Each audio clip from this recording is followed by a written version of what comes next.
Yuk jadi bagian dari dakwah kami. Dukung operasional dakwah dan sosial kami, raih pahala amal jariah yang terus mengalir sampai hari kiamat. Assalamualaikum warahmatullahi wabarakatuh. Alhamdulillah, wassalatu wassalamu ala rasulillah.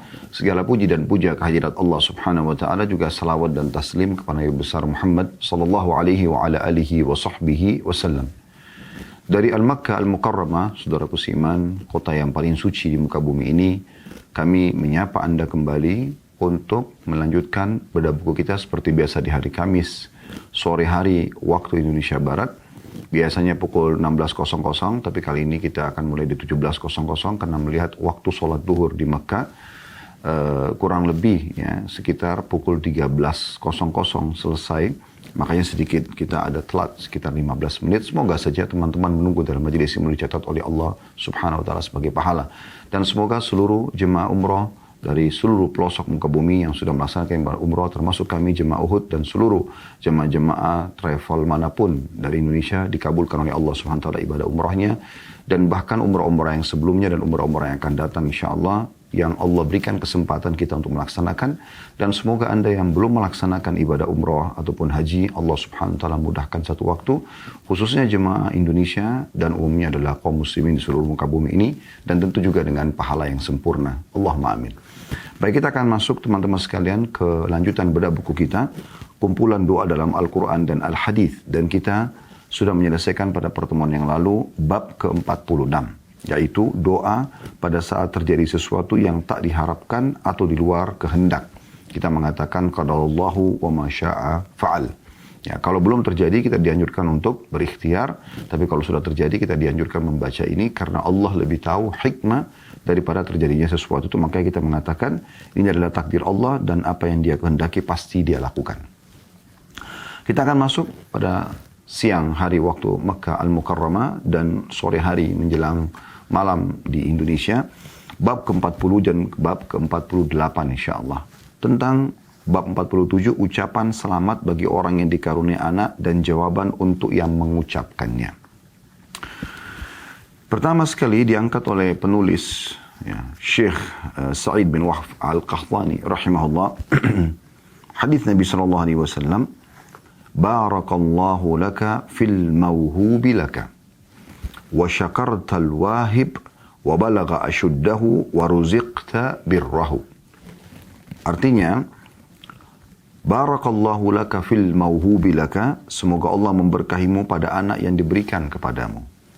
Wa syakartal wahib, lalu kamu bersyukur kepada Tuhan yang Maha Pemberi atas karunia anak itu. Wa balagha ashuddahu, semoga dia dapat mencapai umur dewasa. Wa ruziqta birrahu, dan semoga kamu dikaruniai baktinya. Jadi ini doa dianjurkan diucapkan kalau kita menemui orang yang baru dikaruniai anak oleh Allah subhanahu wa ta'ala. Kita doakan ya 4 potongan doa di sini. Barakallahu laka fil mawhubi laka, semoga Allah memberkahi atas bayi yang dilahirkan untukmu ini. Wa syakartal wahib, dan semoga engkau bersyukur kepada zat Maha Pemberi atas bayi ini. Wa balagha ashuddahu, dan semoga dia tumbuh besar, dewasa, maksudnya dalam kondisi sehat dan juga beriman. Wa ruziqta birrahu, dan semoga engkau dikaruniai baktinya.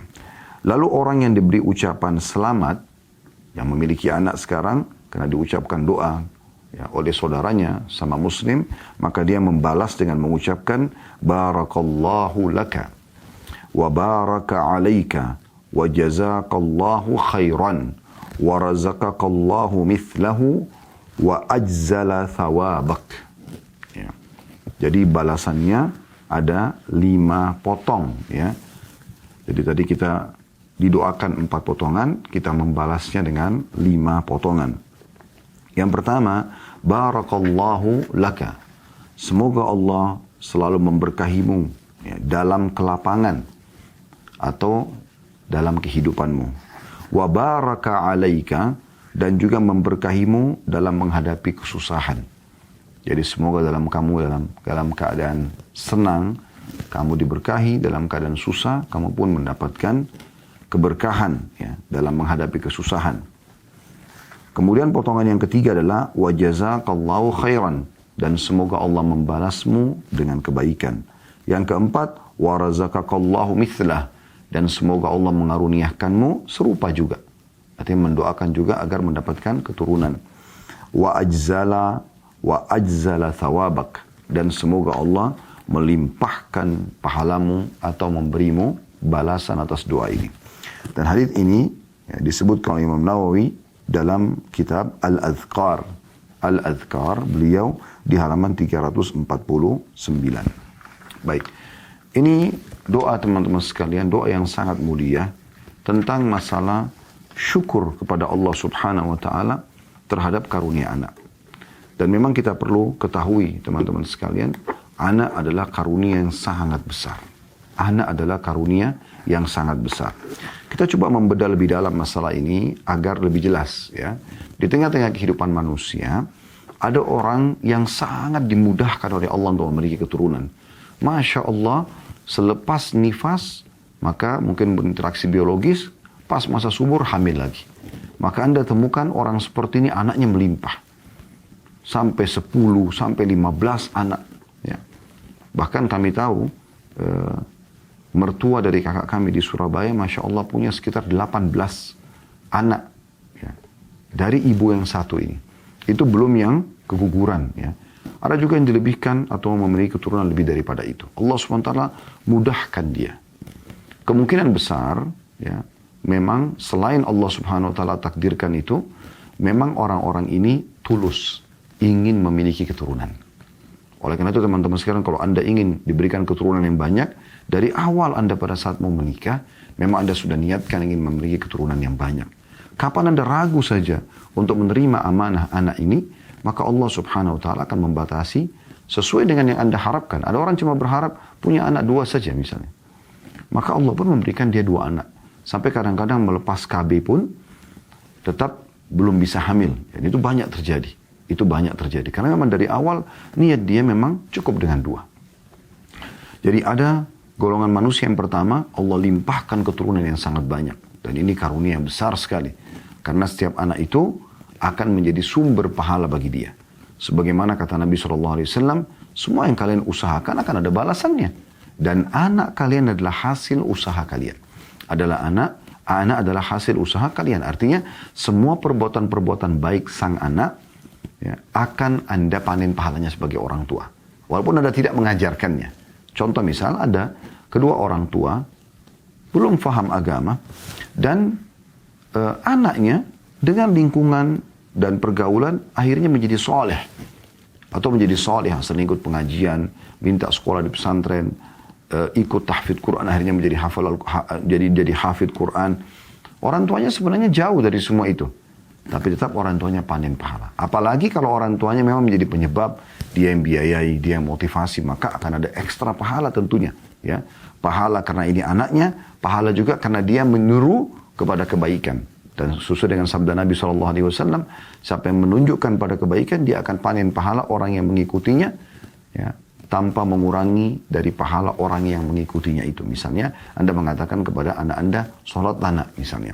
Kalau anak itu sholat, maka anak kalau sholat mendapatkan 10 pahala misalnya, Anda yang sudah mengajarkan dan menganjurkan juga dapat 10 pahala, seperti pahala anak Anda itu tanpa dikurangi dari sedikit pun dari pahala anak. Jadi bukan pahala anak yang 10 dibagi 2, enggak. Tapi nilai yang sama Allah berikan karena Anda memandu itu. Bayangkan kalau Anda punya 10 anak atau lebih, lalu kemudian Anda ya memerintahkan mereka pada kebaikan-kebaikan. Jadi sekali lagi, kalau Anda tidak perintahkan pun, maka semua kebaikan yang mereka kerjakan Anda akan panen pahalanya. Dan kalau Anda perintahkan, Anda akan mendapatkan ekstra pahala. Selain memang mereka adalah anak Anda, juga dari sisi lain, Anda akan ya, panen pahala kena menginstruksikan kebaikan. Ya. Golongan yang kedua dari manusia adalah orang yang memang membatasi keturunan itu. Sebagaimana tadi sudah kami berikan sedikit gambaran.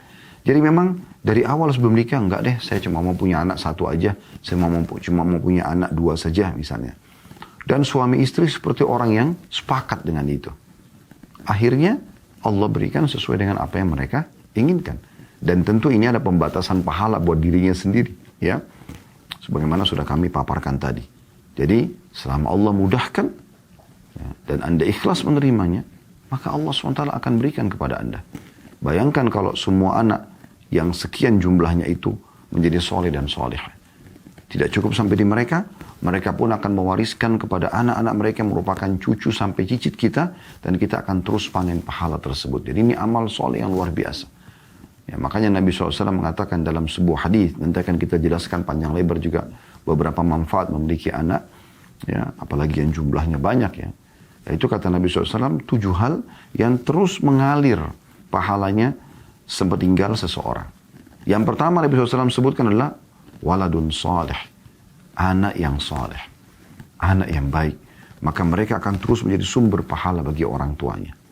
Saya sekarang duduk di sini teman-teman sekalian menyampaikan kepada Anda hadis Nabi SAW, sebuah hadis, 2 hadis, ya. Apa yang bisa diambil dari hikmah-hikmah pelajaran? Dan kedua orang tua saya di kuburan sana, rahimahumullah, panen pahalanya. Walaupun mereka tidak pernah menyuruh saya, nanti kalau kamu umrah, satu waktu, jangan lupa isi pengajian. Mereka tidak instruksikan itu. Tapi apa yang saya lakukan, mereka akan panen pahalanya.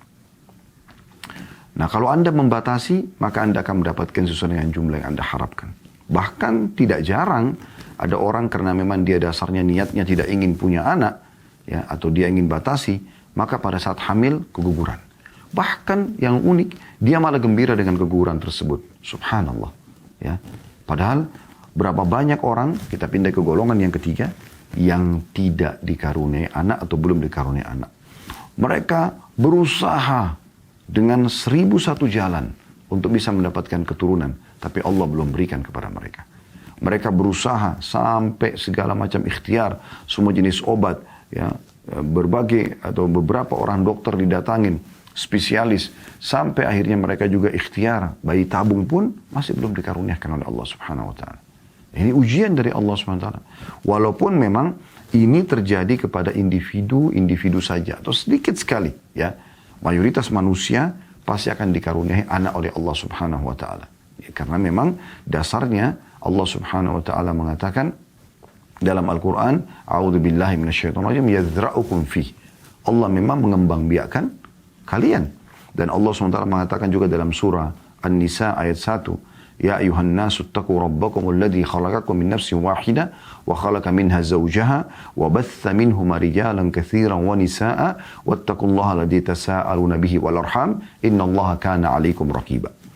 Hai sekalian manusia, bertakwalah kepada Tuhan kalian, patuhlah kepada Allah pencipta langit dan bumi ini sebenar-benar patuh, ya, yang telah menciptakan kalian dari jiwa yang satu yaitu Adam alaihissalam, dan telah menciptakan dari jiwa yang satu istrinya Hawa alaihissalam, dan telah banyak memberikan keturunan dari keduanya. Jadi memang Allah memang memberikan keturunan yang banyak gitu dari manusia. Jadi lebih banyak yang hamil dan punya anak daripada orang yang mandul tidak punya anak. Jadi ini hanya sebagian kecil dan ini adalah ujian. Bahkan kadang-kadang subhanallah kita temukan ya saudara-saudaranya punya anak, cuman dia sendiri yang tidak punya anak. Diuji oleh Allah SWT. Bagaimana dia harus menghadapi itu dengan kesabaran dan terus berikhtiar. Bagaimana sampai Allah SWT memberikan jalan keluar. Kalaupun tidak, maka dia menerima sambil mengatakan doa yang sudah kita pelajari di bab 46 kemarin. Qadarallahu wa ma sya'a fa'al. Allah takdirkan, Allah kerjakan apa yang dia inginkan. Allah lebih tahu kenapa belum dikaruniahi anak. Baik, ini pembukaan kita teman-teman sekalian tentang masalah anak itu sendiri. Kita akan coba ya insya Allah kuatkan doa yang sudah kita baca tadi, ya, yang kita pelajari dengan manfaat memiliki anak itu sendiri. Ya, manfaat memiliki anak itu sendiri. Jadi memang memiliki anak itu perintah Allah Subhanahu wa taala. Selama Anda niatkan memang Allah yang perintahkan. Ya. Karena Allah menciptakan kita untuk berkembang biak. Ya. Berkembang biak. Dan tidak akan terjadi kiamat sampai seluruh manusia yang sudah Allah takdirkan lahir dari keturunan Adam alaihissalam lahir. Ya. Sebagaimana Allah Ta'ala telah memerintahkan kita untuk berhubungan biologis. Itu bagian daripada syariat. Ya. Contoh misalnya tentang masalah orang boleh ya, berhubungan intim di malam hari Ramadan. Siang Ramadan karena tidak boleh. Di potongan ayat surah Al-Baqarah 187 ada potongan ayat yang berbunyi A'udzubillahi minasyaitonirrajim fal'ana ba'ashiruhunna wabtagu ma kataballahu lakum. Sekarang di malam hari Ramadan campuri mereka. gauli istri-istri kalian. Dan ikuti apa yang telah ditetapkan Allah untukmu. Maksudnya gauli di tempat kemaluannya. Ya. Silakan menikmati itu. Ya, tidak ada masalah. Dan ini dibolehkan. Mengenai tafsiran daripada potongan ayat, ma kataballahu lakum, apa yang telah Allah tetapkan untuk kalian, para ulama menafsirkan dengan anak. Ya. Berarti dapat diartikan bahwa tujuan dari hubungan intim termasuk di malam hari bulan Ramadan adalah untuk meraih keturunan. Dan yang berpendapat demikian cukup banyak dari sahabat Nabi seperti Abu Hurairah, Ibnu Abbas, Anas, Ibn Malik radhiyallahu anhu majma'in, dan ada di antara tabi'in seperti Shuraih Al-Qadi, ada Al-Mujahid, Ikrimah, Sa'id bin Jubair, Atha, Ar-Rabi, Ibn Anas, As-Suddi, kemudian Zaid bin Aslam, Al-Hakam bin Utbah, Maqatil bin Hayyan, Al-Hasan Basri, Ad-Dahhak, Qatada, dan lain-lainnya. Mereka semua menafsirkan yang sama. Artinya, makna daripada gaulilah atau datangilah mereka, campurilah mereka dan ikuti apa yang telah ditetapkan Allah untukmu. Ya. Maksudnya di sini apa yang telah Allah tetapkan untukmu adalah kamu mencari keturunan.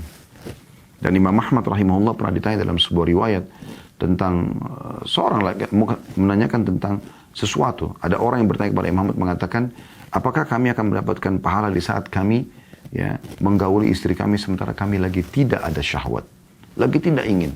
Ya. Mungkin ada waktu-waktu di mana seorang laki-laki tidak memiliki keinginan, tapi karena istrinya membutuhkan itu, dia bergaul dengan istrinya. Apakah ada pahalanya? Kata Imam Ahmad, iya. Dia bisa niatkan untuk memberikan hak istrinya, atau dia berharap agar diberikan keturunan. Ya, jadi memang kalau ada orang yang bergaul biologis, target dia bagaimana punya keturunan.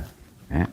Dan keturunan ini nanti diniatkan agar menjadi amal saleh, amal jariah buat dia. Sebagaimana tadi kita jelaskan dalil-dalilnya. Dan Anda perlu ketahui bahwasanya Nabi SAW juga memotivasi kita. Nabi SAW memotivasi kita dalam hal itu. Seperti misalnya, pada saat ada seorang yang bernama Ma'qil bin Yasar radhiyallahu anhu menyampaikan, qala ja'a rajulun ila Nabi sallallahu alaihi wasallam, telah datang seorang laki-laki menemui Nabi sallallahu alaihi wasallam, faqala inni asabtu imra'atan dhata hasabin wa jamal wa innaha la talidu afa atazawwajuha. Sesungguhnya aku mendapatkan calon pasangan yang memiliki kecantikan, memiliki garis keturunan, keluarga baik-baik, dan cantik. Hanya saja infonya dia mandul. Apa boleh aku menikahinya? Jadi sahabat ini bertanya kepada baginda Nabi sallallahu alaihi wasallam. Qala la. Kata Nabi SAW, jangan. Padahal jelas wanita terhormat, cantik lagi. Kata Nabi SAW, jangan. Karena orang ini minta izin, tanya pendapatnya Nabi. Thumma atahu tsaniyata fanahahu thumma atahu tsalitsata. Kemudian dia datang kedua kali tanya lagi, ya Rasulullah. Dia masih berharap Nabi bilang nikahi saja. Nabi tetap mengatakan sama. Lalu yang ketiga kali dia datang lagi. Dia minta izin lagi. Maka yang ketiga kali kata Nabi SAW, tazawwajul wadudal waluda fa inni mukathirum bikumul umam. Kata Nabi SAW, nikahilah wanita yang pengasih dan banyak keturunannya. Subur. Ya. Karena aku sangat berbangga dengan banyaknya pengikutku nanti. Hadis ini diriwayatkan Abu Daud nomor 2050, An-Nasai 3229. Ya, dan hadis ini dikategorikan hasan oleh para ulama. Ya. Jadi kita disuruh cari wanita yang wadud, penyayang, suaranya lembut, tangannya lembut, ya. Semuanya lembut. Kita merasa memang sedang berhadapan dengan seorang wanita. Dari hadis ini kita dianjurkan untuk tidak menikah dengan wanita yang kasar, suaranya keras, tatapan matanya tajam, tangannya kasar. Ya. Ada banyak seperti itu. Kita seperti sedang menghadapi seorang laki-laki di rumah. Akhirnya hampir setiap saat berantem. Nah, yang dibutuhkan oleh seorang laki-laki yang memang Allah Subhanahu wa Ta'ala berikan dia kekuatan fisik, suara yang lantang adalah kelembutan. Ini yang Nabi SAW maksudkan. Jadi supaya kita masuk ke rumah suasananya berbeda. Dan bagi setiap wanita muslim yang sudah jadi istri mengikuti acara kita ini, punya sifat-sifat yang seperti ini, agak kasar, suaranya keras, ubah semua itu. Karena memang Nabi SAW menyuruh kita menikah dengan wanita yang begini. Artinya wanita yang kalau tidak punya sifat ini, dia ubah. Anda masih bisa menjadi wanita yang lembut, sopan, santun, ramah. Dan itu akan sangat melunakkan hati suami Anda. Kemudian walud. Walud artinya memiliki banyak keturunan. Berarti ada perintah. Bukan cuma sekedar subur. Memang dia mau punya anak banyak. Jadi kalau ada di antara Anda laki-laki yang mengikuti acara kita ini, baik live ataupun siaran ulang, istri Anda selalu siap untuk hamil. Bahkan dia bilang, tidak apa-apa hamil lagi. Jangan Anda batasi. Anda telah dikaruniahi wanita yang telah diberikan isyarat oleh Nabi SAW. Ini luar biasa. Bersyukurlah, gitu kan. Tentu di sini Anda boleh membatasi keturunan. Kayak misalnya, ada masa hamil, 9 bulan. Ada masa menyusui si bayi. Yang paling sempurna adalah 2 tahun. Berarti bisa Anda berikan jarak setiap bayi 3 tahun misalnya. Ya, per 3 tahun. Maka boleh Anda berikan jarak. Tapi jangan Anda membatasi dalam kata tidak mau lagi keturunan kecuali sekian. Maka Anda masuk dalam kategori golongan kedua tadi saya bilang. Allah nanti akan berikan sesuai dengan permintaan Anda saja. Kemudian teman-teman sekalian, hal yang kedua, selain itu perintah Allah Subhanahu wa taala, anak-anak itu akan menjadi amal yang sangat besar buat kita sebagaimana tadi sudah kami singgung. Di antara hadisnya adalah hadis riwayat Muslim nomor 1631. Kata Nabi SAW, "Idza matal insanu inqata 'amaluhu illa min thalath." Kalau anak Adam meninggal, manusia meninggal, maka terputus sumber pahalanya kecuali dari 3. Artinya ini sumber yang pasti akan dia dapatkan pahala. Mungkin masih ada sumber-sumber yang lain ya, tapi yang 3 ini udah pasti. Kemudian beliau mengatakan min shadaqatin jariyatin. Dari sedekah yang berjalan. Min sedekah jariyah. Dari sedekah yang terus mengalir. Seperti Anda bersedekah tapi terus bermanfaat gitu ya. Wakaf tanah, bangun masjid, rumah anak yatim, jembatan, jalan. Fasilitas umum lah. Ya. Atau yang bermanfaat bagi umat Islam, sekolah, ya, pesantren, dan seterusnya. Nah ini sedekah jariyah. Kemudian yang kedua, ya, wa ilmin yuntafa'u bihi. Yang kedua adalah ilmu yang terus diambil manfaatnya. Puncaknya adalah ilmu agama. Dan masuk dalamnya juga ilmu-ilmu lain yang duniawi tapi bermanfaat dan tidak diharamkan dalam agama. Ilmu matematika, ilmu fisika, ya, ilmu biologi dan seterusnya. Ya. Kemudian yang ketiga ini saksi bahasan kita, wa waladin salihin yad'ulah. Dan anak saleh yang terus mendoakan dia. Nah, jadi kalau teman-teman yang sudah dikarunia anak, ajarkan anak Anda. Yang paling pertama dan paling besar manfaatnya kalau Anda bisa mengajarkan kepada mereka, Rabbi ghfirli wa liwalidayya warhamhuma kama rabbayani shaghira. Tanamkan terus kepada anak-anak kita ini. Ya Allah, maafkan aku dan maafkan kedua orang tuaku. Dan kasihanilah mereka berdua sebagaimana mereka mendidikku di masa kecil. Kalau ini Anda sudah bisa ajarkan, Anda sudah mengajarkan kepada dia, ya, salah satu doa yang dianjurkan Allah dalam Al-Quran dan juga diajarkan oleh Nabi SAW, maka ada pahala sendiri. Plus Anda akan dapat manfaat karena dia akan terus mendoakan diri dia dan orang tuanya agar diampuni dan dikasihani. Kemudian manfaat juga buat si anak, kata para ulama hadis, di sini ada keberkahan yang akan didapatkan anak, karena bahkan Allah akan mengampuni dia justru karena dia dibatkan orang tuanya. Rabbi ghafirli wa liwalidayya. Ya Allah, maafkan aku dan kedua orang tuaku. Bisa saja karena dia memohon ampun untuk orang tuanya, justru Allah maafkan kesalahannya. Kemudian, bagi orang yang dikarunia anak, dan ternyata meninggal sebelum balik, ini juga punya keutamaan tersendiri. Jadi kalau ada yang mengikuti acara ini, pernah, sudah lewat dari 4 bulan ya, dari masa hamil, sudah ada ruhnya, kemudian keguguran. 4 bulan, 6 bulan, 8 bulan, pas melahirkan, meninggal. Ya. Atau sudah lahir beberapa bulan, beberapa tahun. Selama belum balik, dia meninggal, dia akan menjadi aset penyelamat Anda di akhirat nanti. Dalam hadis diriwayatkan oleh Anas bin Malik radhiyallahu anhu bahwa Nabi SAW bersabda, ma min nasi muslimin yamutu lahu thalathatu minal walad. Tidak ada seorang muslim pun yang anaknya meninggal 3 orang. Lam yablugul hintha. Belum sampai umur balik. Illa adkhalahu Allahul jannata bifadli rahmatihi wa iyahum. Bifadli rahmatihi iyahum. Kecuali Allah akan masukkan ya, orang tua ini, kedua orang tuanya, yang 3 anaknya meninggal semua, ke dalam surga karena keutamaan rahmat Allah kepada anak-anak kecil itu. Nah, di sini riwayat Bukhari nomor 1381. Ya. Juga dalam hadis yang lain dari hadis Utbah bin Abdin As-Sulami radhiyallahu anhu, ia mengatakan, aku mendengarkan Rasulullah SAW bersabda, "Ma min muslimin yamutu lahu thalathatu minal waladi lam yablughul hintha illa talaqahu min abwabil jannati tsamaniyati min ayyiha sya'a dakhal." Tidaklah seorang muslim ditinggal mati oleh 3 orang anaknya yang belum balik, melainkan dia akan masuk dalam pintu surga yang mana saja yang dia mau. Hadis ini diriwayatkan Ibnu Majah nomor 1604. Ya. Dan ini teman-teman sekalian, kalau diperhatikan ya, dari hadis tadi, berarti ada yang meninggal ya, lebih dari 3 orang anak. Mungkin ada yang bertanya, ya, mengatakan misalnya, saya cuma punya 2 anak yang meninggal. Itu pernah ditanyakan.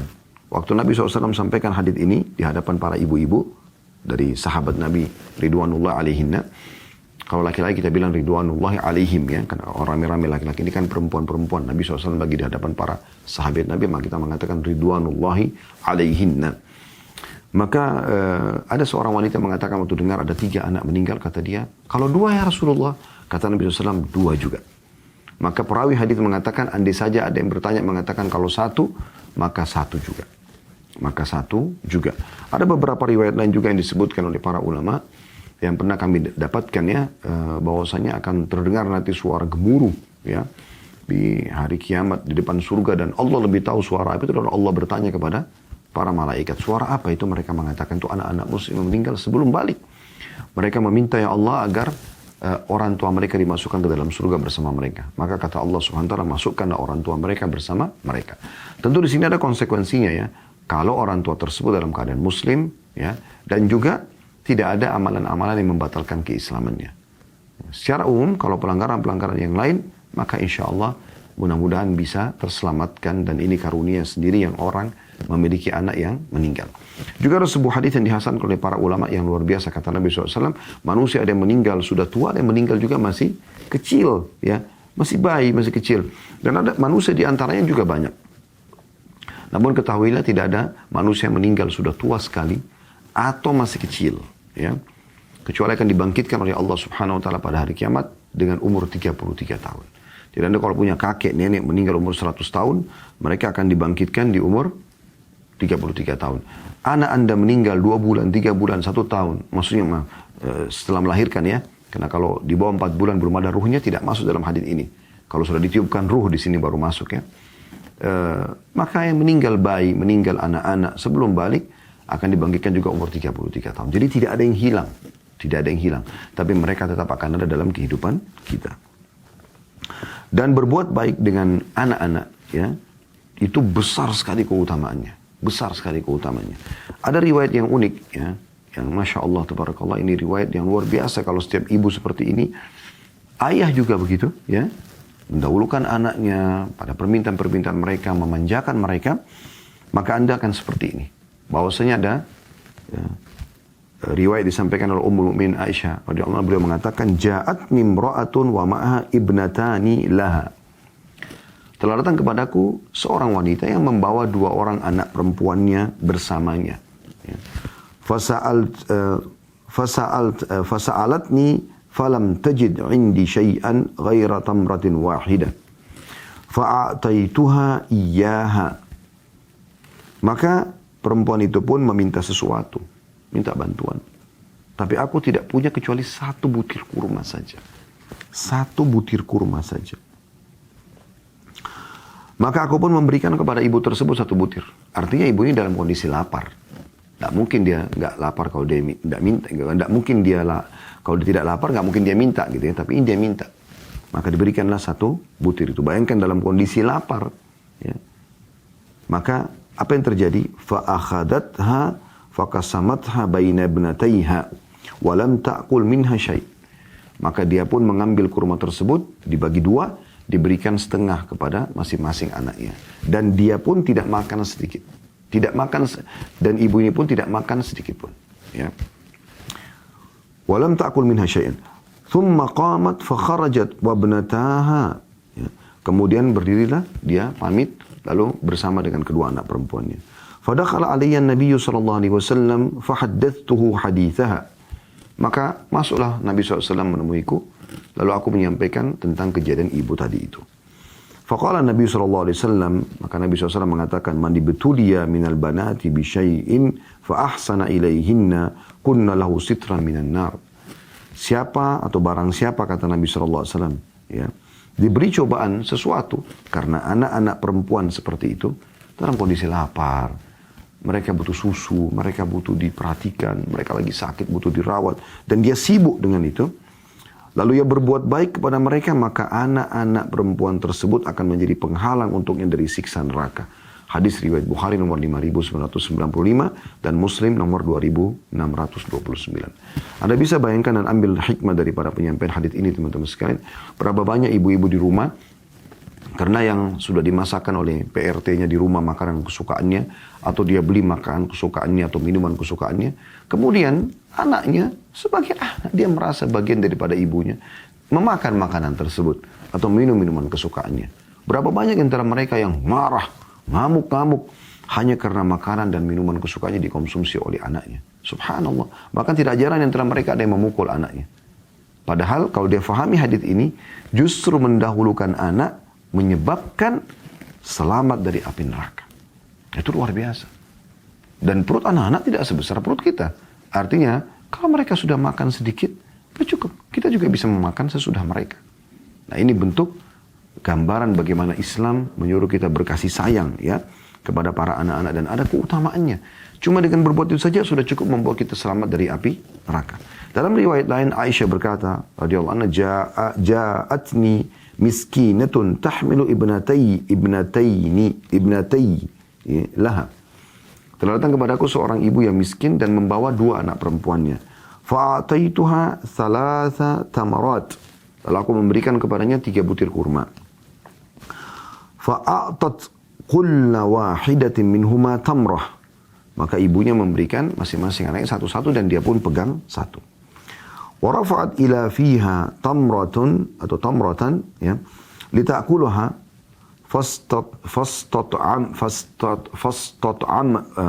saya ulangi, fastat'amatha, ya, ibnataha,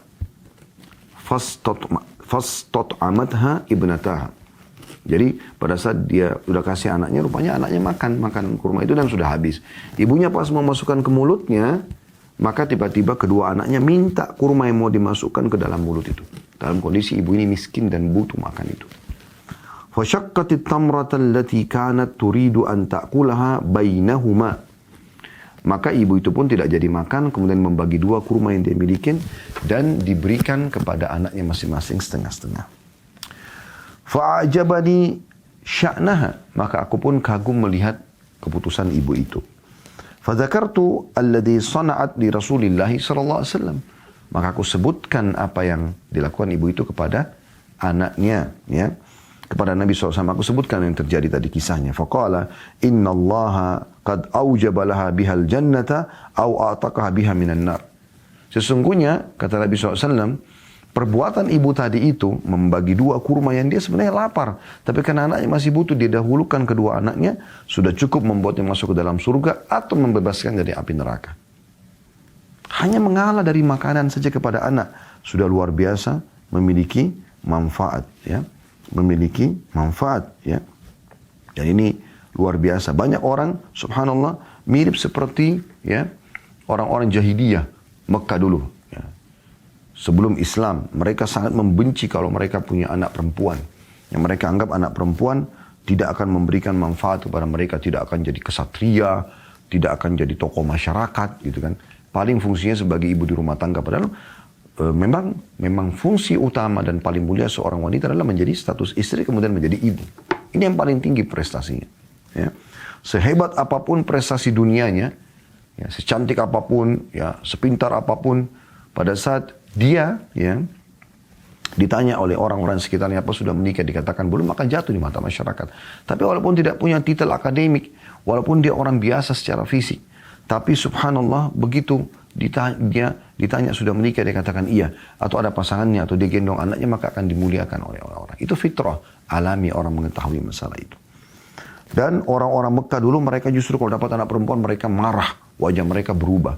Allah gambarkan dalam surah An-Nahl ayat 58. A'udzu billahi minasyaitonir rajim. Wa idza busyira ahadum bil untha dhalla wajhuhu muswaddan wa huwa kadhim. Dan apabila seseorang dari mereka diberi kabar gembira tentang kelahiran anak perempuan, hitamlah atau memerahlah atau wajah mukanya, dan dia sangat marah. Gitu. Dan dia sangat marah. Ya. Padahal sebenarnya Nabi SAW sudah mengatakan dalam hadis yang mulia ya, man 'ala jariyataini hatta tabluga jaa yaumal qiyamati ana wa huwa wa dhamma asabi'ahu. Artinya siapa yang mendidik dua anak perempuan hingga dewasa, terus sampai balik, bahkan sampai menikah, maka ia akan datang pada hari kiamat dalam keadaan aku dan dia. Lalu Nabi SAW mendekatkan jari jemarinya. Artinya akan bersama denganku nanti di surga. Dan hadis ini diriwayatkan oleh Imam Muslim. Berapa banyak orang yang tidak faham masalah-masalah seperti ini. Ya. Oleh karena itu teman-teman sekalian, sangat wajar ya muncul doa ini. Kita kembali ke doa kita dulu ya. Jadi bagaimana pada saat orang lahir, karena memang punya anak dalam Islam punya keutamaan yang sangat besar, maka kita mengatakan barakallahu laka. Semoga Allah berkahi kau di kelahiran ini. Makna berkahi, anak ini menjadi pencukup bagimu, membuatmu bahagia, mudah kau mendidiknya, tidak banyak masalahnya, ya. Itu maknanya berkah. Barakallahu laka fil mauhubi laka. Semoga Allah berkahi kau di bayi yang baru lahir ini. Wa syakartal wahib, dan semoga kau selalu bersyukur dengan keberadaannya. Jadi alhamdulillah anak ini, alhamdulillah anak ini diberikan kita. Mau laki-laki mau perempuan sama saja. Allah lebih tahu kenapa Anda diberikan laki-laki atau perempuan. Terima, syukuri. Bahkan kita sudah sebutkan tadi, anak perempuan pun punya keutamaan tersendiri. Kemudian wabalagha asyuddah, didoakan semoga sampai dewasa. Lihat dia berprestasi. Kebahagiaan bagi seorang ayah dan ibu pada saat mereka melihat anaknya berprestasi, berhasil menjadi tokoh masyarakat misalnya. Dan ini kita doakan, dari baru lahir sudah didoakan. Waruzik tabirrah, dan semoga engkau dikaruniai baktinya. Jadi ini doa yang luar biasa, dari masih bayi sudah kita minta seperti ini. Kemudian orang yang menerima juga doa tersebut yang dikaruniai anak, maka dia harus membalas. Dan ini memang perintah Nabi SAW. Kita disuruh membalas kebaikan orang dengan kebaikan yang serupa atau bahkan lebih. Memang begitu Islam ajarkan. Usahakan jangan balasannya lebih sedikit, tapi minimal sama atau lebih. Makanya di sini kita didoakan yang punya anak, ya, didoakan oleh orang lain 4 permintaan. Mendapatkan keberkahan, bersyukur kepada Allah, anak itu tumbuh dewasa dan dikaruniai baktinya. Tapi kita yang didoakan balas kebaikan itu dengan 5 doa, 5 potongan doa. Barakallahu laka, semoga Allah memberkahimu, ya. Sama juga, kau doain aku berkah, kamu juga berkah kehidupanmu, tercukupi semua kebutuhanmu. Wa baraka alaika, dan semoga juga Allah berikan kemudahan kau kalau menghadapi masalah-masalah. Ya. Yang ketiga, wa jazakallahu khairan, semoga Allah balas Anda dengan kebaikan. Ini sekaligus saya titik beratkan, perlu ada khairan. Karena banyak di antara ikhwan dan akhwat kita yang sudah ikut pengajian, mereka selalu bilang jazakallah, jazakallah. Kok jazakallah? Artinya semoga Allah balas. Apa yang dibalas apa? Tambah dengan khairan. Ini penting. Khairan adalah doanya. Dan semoga Allah balas Anda dengan kebaikan. Dalam sebuah hadis yang lain, siapa yang bisa membalas saudaranya, balas setimpal dengan apa yang diberikan atau lebih. Kalau dia tidak mampu, dia mengatakan jazakallahu khairan. Karena itu sudah mencukupi baginya. Yang keempat, wa razaqakallahu mithlah. Dan semoga Allah karuniai kamu yang serupa juga. Maksudnya anak yang ya berbakti, anak yang tumbuh besar, yang menyenangkan orang tuanya, anak yang penuh dengan keberkahan, tidak mudah untuk dididik. Ya. Maksudnya tidak sulit untuk dididik, maaf. Mudah untuk dididik jadinya.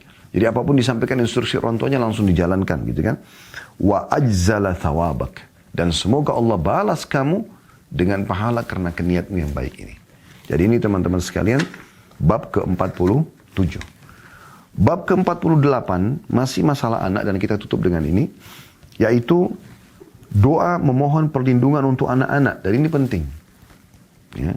Jadi setelah ada dikarunia anak-anak, maka doakan mereka agar Allah selalu melindungi mereka.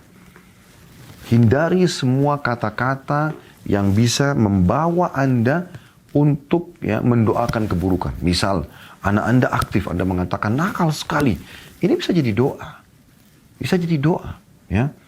Ayah dan ibu atau ayah ibu menyesal punya anak seperti kamu. Semoga kau celaka, dihukum, apalah segala macam. Gak boleh. Anaknya gemuk, Allah SWT berikan dia kesehatan. Gendut, dipanggil dengan hinaan. Kenapa? Anaknya kurus, krempeng. Kenapa harus dibahasakan ini? Kenapa tidak kita sebagai orang tua justru memperbaiki keadaan? Kalau dia terlalu gemuk, ya kita coba bantu dia untuk turunkan. Dan kita jelaskan efek daripada kegemukan tersebut. Kalau dia kurus, kita bantu dia untuk supaya dia naikkan badannya dan dia jadi manusia yang ideal. Dia amal jariah Anda depan mata. Gak usah repot-repot cari di luar. Di rumah Anda, di anak-anak Anda ada amal jariah yang luar biasa. Fokus pada mereka. Jangan hanya selalu membiarkan anak-anak dengan PRT Anda. Baby sister Anda. Anda sendiri sibuk dengan program di luar. Lalu Anda berharap mereka bisa menjadi hafidh Quran. Kecuali Anda datangkan seorang hafidh Quran yang jadi baby sisternya. Ustazah, jadi baby, ini tidak mungkin terjadi.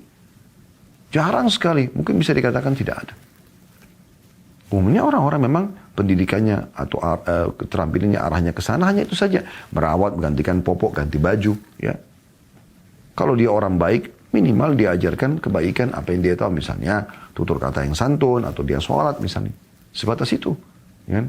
Tapi kalau enggak, maka tentu pendidikannya akan beda. Maka Anda sebagai orang tua jangan biarkan anak-anak Anda ini 100% diurus orang luar pun boleh. Nabi SAW punya pembantu rumah tangga di rumahnya. Tapi bukan membiarkan 100% anak-anak pada mereka. Baik, di antara hal yang sangat dianjurkan adalah Rasulullah SAW beristi'adzah atau memohon perlindungan untuk Al-Hasan dan Al-Husain radhiyallahu anhuma. Dua cucu Nabi SAW ya, yang mulia, yang merupakan pemimpin anak-anak muda di surga radhiyallahu anhuma.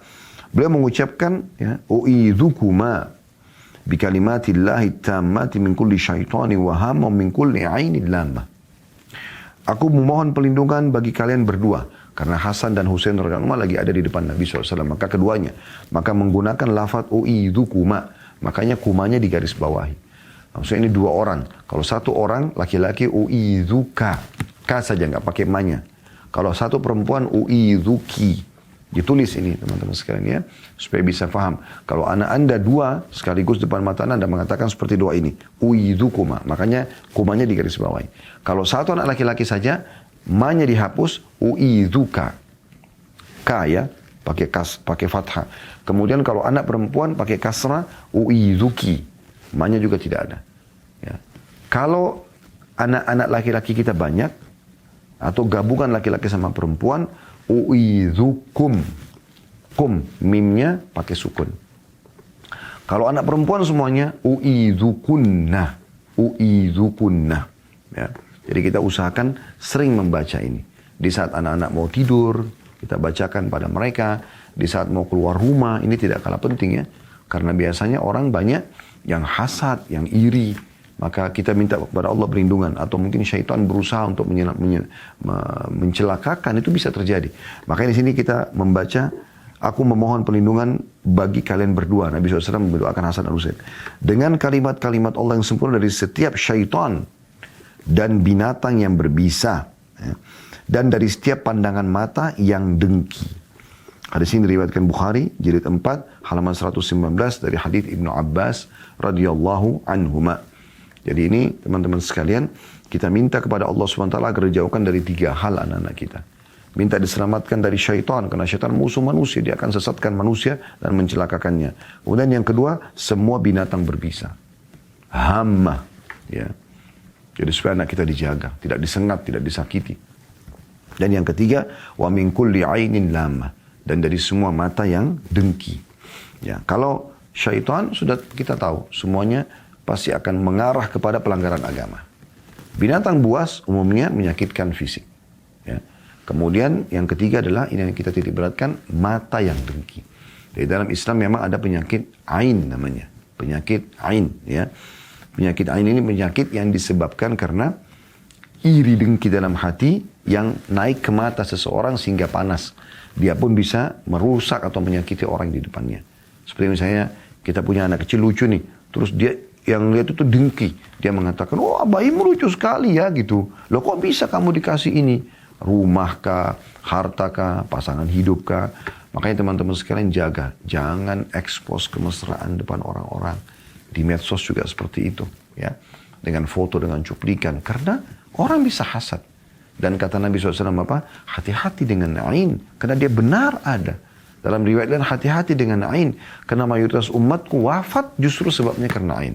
Dalam riwayat lain juga, kata Nabi SAW, ya, hati-hati dengan ain, karena dia bisa membuat manusia masuk ke dalam kuburan, dan membuat unta masuk ke kuali.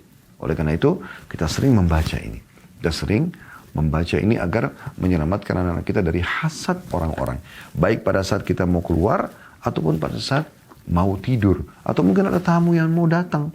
Kita selalu baca. Paling baik setiap saat kita selalu doakan anak kita dengan doa ini tentunya. Dan insya Allah pertemuan akan datang nanti kita akan singgung juga tentang masalah penyakit-penyakit yang di bab 49 ke depannya, doa untuk orang yang sakit saat menjenguknya. Dan kita akan bahas insya Allah tentang masalah penyakit termasuk dalamnya insya Allah masalah ain pada pertemuan akan datang nanti.